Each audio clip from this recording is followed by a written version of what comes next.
अगर आप ये वीडियो देख रहे हैं तो सावधान रहिए, क्योंकि ये सिर्फ एक कहानी नहीं, एक ऐसा रहस्य है जो आज भी जिंदा है। गोवा का वो समुद्र तट जहां जाने वाले कभी लौटकर नहीं आए। क्या ये सिर्फ एक अफवाह है या सच में कुछ है जो इंसानों को निगल रहा है? इस कहानी के बाद शायद आप भी समुद्र की लहरों को अलग नजर से देखने लगेंगे। अगर आपको मौका मिले तो क्या आप इस जगह जाना चाहेंगे? कमेंट में बताइए। अब जो हुआ उसे सुनकर आपकी रूह कांप जाएगी। लेकिन पहले सोचिए, अगर आप इस रात वहां होते तो क्या बच पाते? ये सुनकर आपका क्या मानना है? क्या ये सच हो सकता है या सिर्फ एक डरावनी कहानी? अगर आपको ऐसी रहस्यमयी और डरावनी कहानियां पसंद हैं, तो चैनल सब्सक्राइब जरूर करें, क्योंकि अगली कहानी में हम आपको एक ऐसी जगह ले चलेंगे जहां इंसान जाते हैं लेकिन लौटकर नहीं आते। लाइक और कमेंट करना मत भूलिए, क्योंकि आपके सपोर्ट से ही हम ऐसी डरावनी कहानियां आपके लिए लाते रहेंगे। चलिए शुरू करते हैं। काल सागर की डायन, सच्ची घटना या एक डरावनी कहानी। सन 1993, गोवा का एक रहस्यमयी समुद्र तट, काल सागर। गोवा अपनी खूबसूरती और समुद्र तटों के लिए मशहूर है, लेकिन यहाँ एक ऐसा तट भी है जहाँ कोई रात में जाने की हिम्मत नहीं करता। काल सागर। यह तट अब सरकार द्वारा बंद कर दिया गया है, लेकिन 30 साल पहले 1993 में यहाँ एक ऐसी घटना हुई जिसने इसे भूतिया जगहों में शामिल कर दिया। शुरुआत, दोस्तों की मस्ती जो कब डर में बदल गई पता ही नहीं चला। उस साल गोवा यूनिवर्सिटी के 4 दोस्त राहुल, करण, समीर और अजय यहाँ घूमने आए थे। उनकी उम्र ज्यादा नहीं थी, सिर्फ 20-21 साल के लड़के थे जो एडवेंचर पसंद करते थे। इन्होंने सुना था कि काल सागर के तट पर रात में अजीब घटनाएं होती हैं, लेकिन इन्हें लगा कि यह सिर्फ एक अफवाह है। इन्होंने तय किया कि आधी रात को समुद्र तट पर जाकर इस रहस्य को खुद सुलझाएंगे। आधी रात का समय, समुद्र की लहरें और एक रहस्यमयी परछाई। रात के 2 बजे, जब सब कुछ शांत था, ये चारों दोस्त काल सागर तट पर पहुंचे। चांदनी रात थी, लेकिन हवाओं में अजीब ठंडक थी। लहरों की गूंज के बीच किसी औरत की धीमी हंसी सुनाई दी।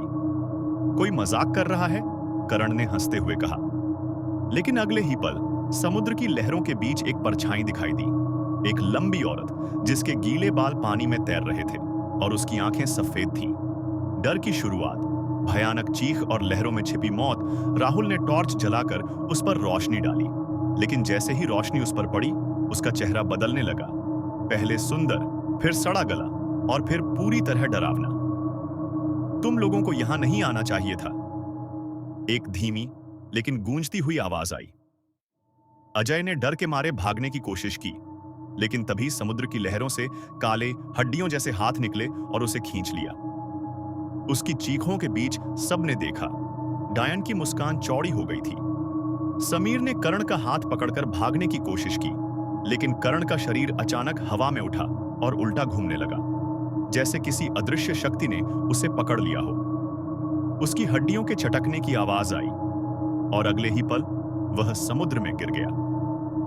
सुबह का सच, रहस्य जो आज भी बना हुआ है। अगली सुबह गांव वालों को राहुल और समीर समुद्र तट पर बेहोश मिले, लेकिन अजय और करण का कोई नामो निशान नहीं था। पुलिस और गोताखोरों ने उनकी लाशें खोजने की कोशिश की, लेकिन समुद्र ने उन्हें हमेशा के लिए निगल लिया। राहुल और समीर ने जो बताया उस पर किसी को भरोसा नहीं हुआ। कुछ ने कहा कि वे सदमे में हैं, कुछ ने कहा कि यह बस एक हादसा था। लेकिन इसके बाद काल सागर तट को रात में जाना पूरी तरह बैन कर दिया गया। आज भी वहां अजीब घटनाएं होती हैं।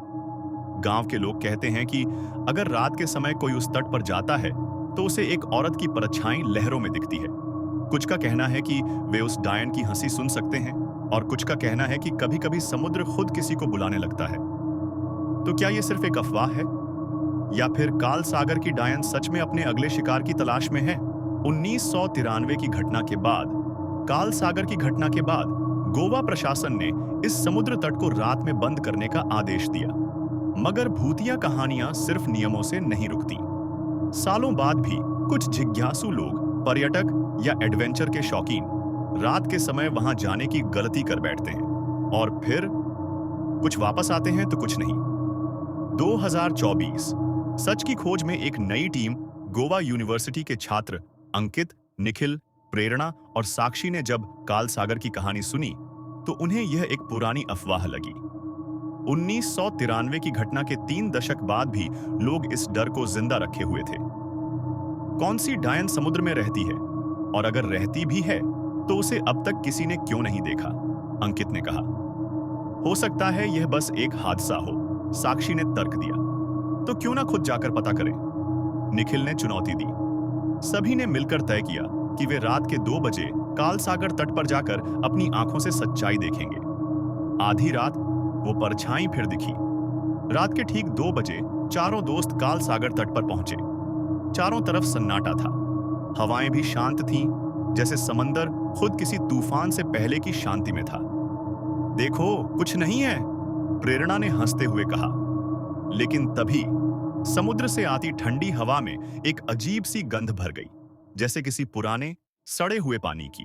और फिर समुद्र की लहरें तेज होने लगीं और दूर किनारे पर एक लंबी परछाई दिखी। वही गीले बाल, वही सफेद आंखें, वही डरावनी मुस्कान। ये क्या? ये तो असली है, साक्षी ने कांपते हुए कहा।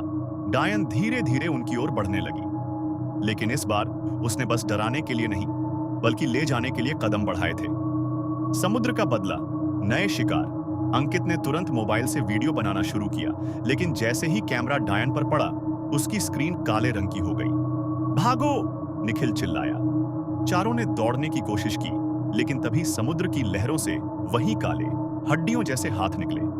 साक्षी की चीख गूंजी जब उसका पैर अचानक जमीन में धंसने लगा, जैसे कोई उसे नीचे खींच रहा हो। प्रेरणा ने उसका हाथ पकड़कर खींचा, लेकिन तभी एक झटका आया और साक्षी समुद्र में गिर गई।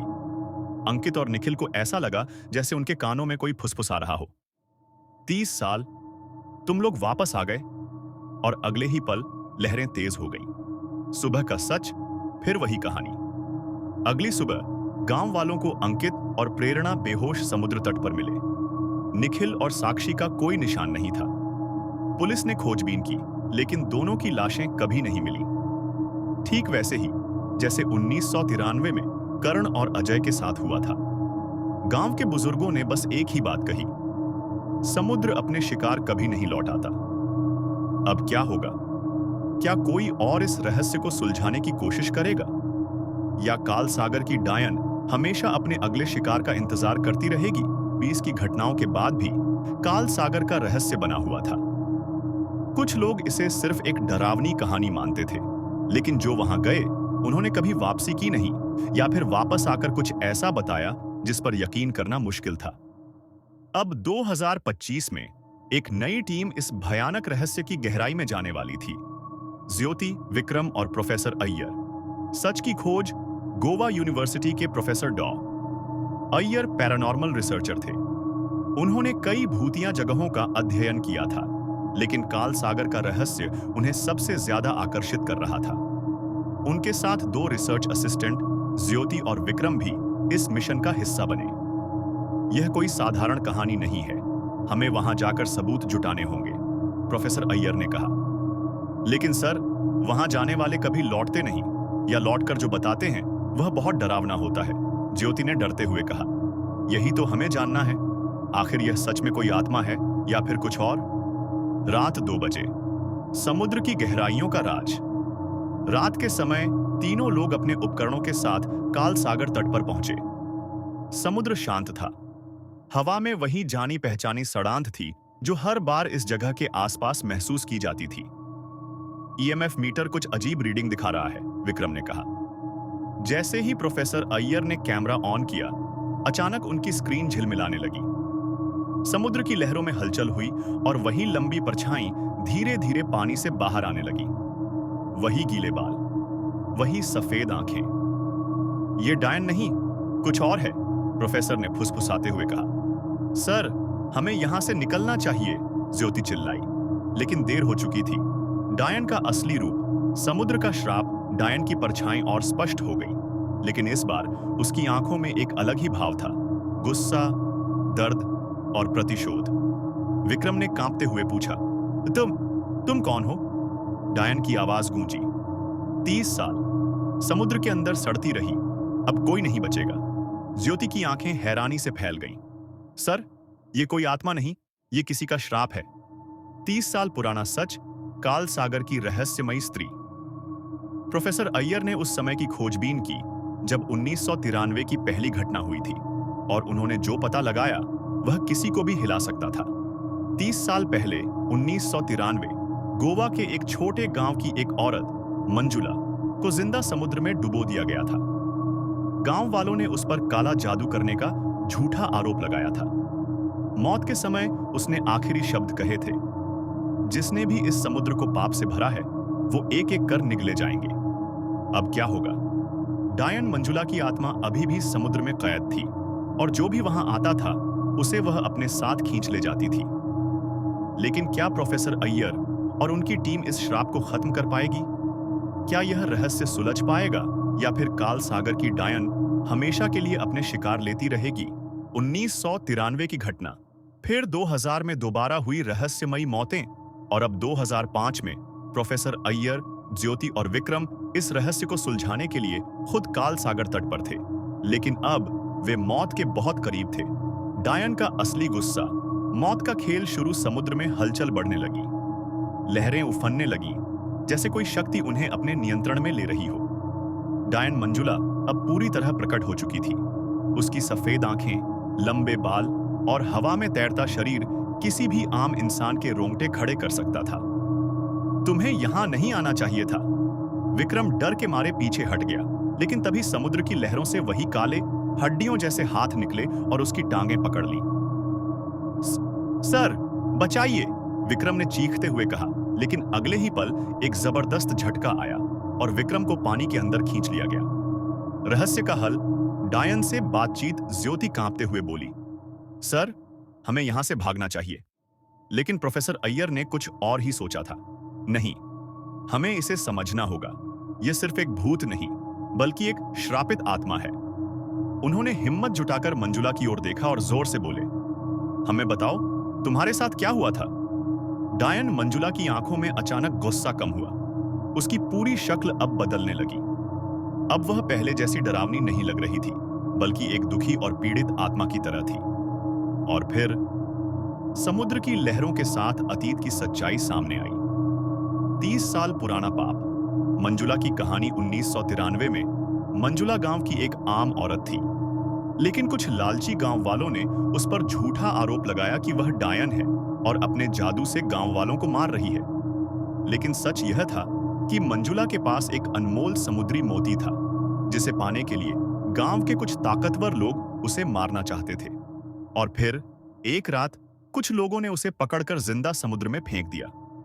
डूबते समय उसने श्राप दिया, जिसने भी मुझे मारा वो और उनके बच्चे नाती सब एक एक कर इस समुद्र में समा जाएंगे। और तभी से जो भी काल सागर की सच्चाई जानने आता, वो उसकी आत्मा के गुस्से का शिकार बन जाता। श्राप का अंत, अंतिम मोक्ष। प्रोफेसर अय्यर को अब सब समझ आ चुका था। मंजुला, तुम्हें न्याय नहीं मिला, लेकिन अब तुम्हारा बदला पूरा हो चुका है। अगर तुम हमें छोड़ दो तो हम तुम्हारी कहानी सबको बताएंगे। कोई तुम्हें डायन नहीं कहेगा। मंजुला की आंखों में आंसू आ गए। उसकी आत्मा के चारों ओर एक सफेद रोशनी फैलने लगी। मैं नहीं चाहती थी कि निर्दोष लोग मरे, लेकिन मेरा गुस्सा मुझे रोक नहीं पाया। और फिर तेज रोशनी के साथ मंजुला की आत्मा समुद्र में समा गई। काल सागर की लहरें अचानक शांत हो गई, हवाएं ठहर गईं। श्राप खत्म हो गया, प्रोफेसर अय्यर ने धीरे से कहा। सुबह का सूरज। 30 साल बाद काल सागर अब शापित नहीं रहा। अगली सुबह ज्योति और प्रोफेसर अय्यर वापस लौटे, लेकिन विक्रम हमेशा के लिए खो चुका था।